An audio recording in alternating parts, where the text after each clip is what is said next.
Paul, we don't normally look at the results in pre-season, but a 2-0 win against League One opposition's not to be sniffed at, is it?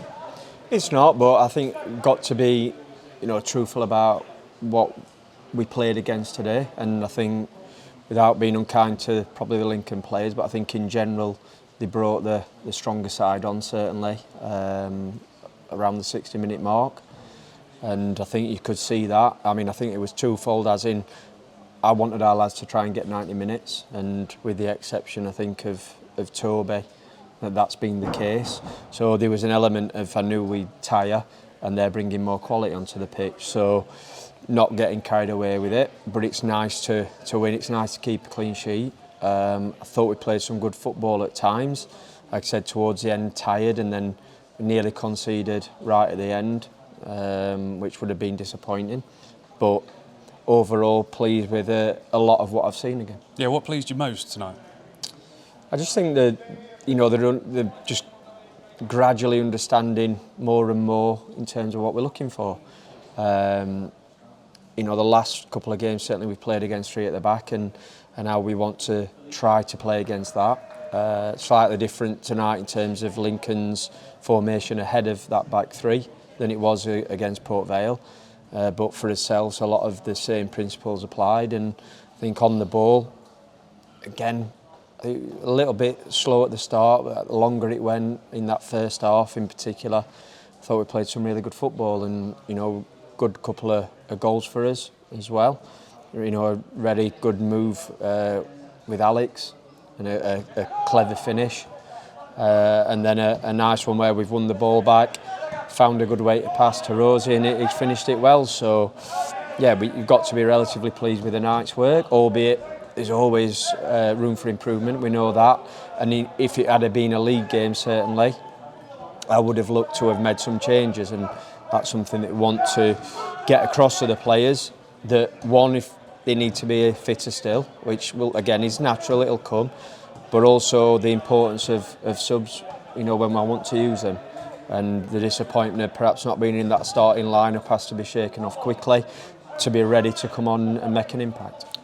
New lads seem to have adjusted well to the side, and the biggest compliment I can pay is that you can't tell if they're new signings or not. No, and I think we've done quite a lot of work in different sort of ways, but in terms of a sort of shape. We started off looking at one thing, and then we lost Rakeel quickly, and then probably I've just settled on something at the minute.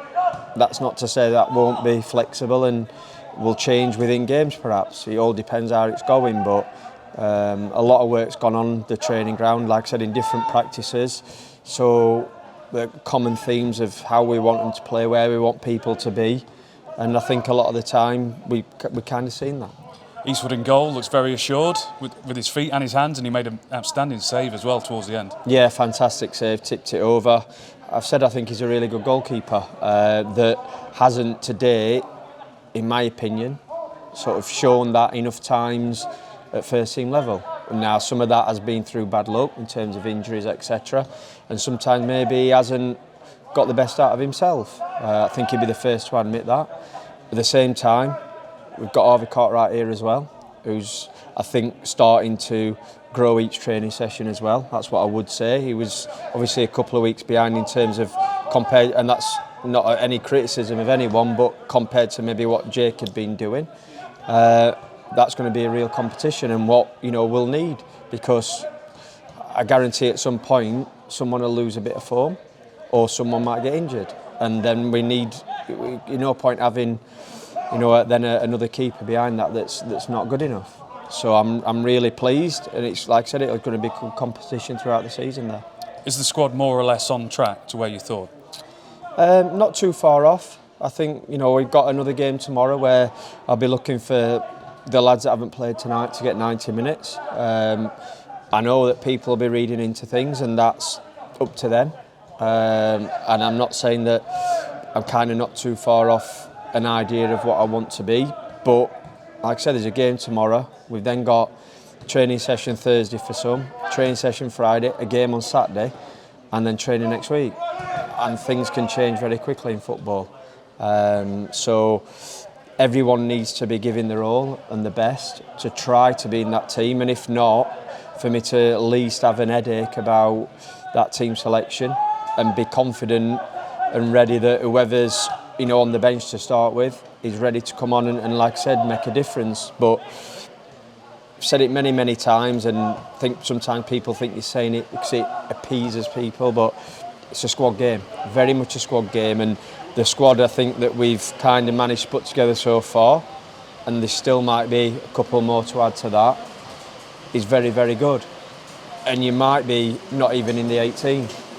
So that will all depend on fitness and maybe options that you want to pick, but that will serve as well in what we know is going to be a tough season ahead. Very, very competitive league, and we're going to need that. There's no point just having 11 good players. And also the other thing, teams change all the time, and they will do, no matter how well they're doing, because like I said, if they've got that quality of players that we're just watching train behind at this moment in time, there's bound to be changes.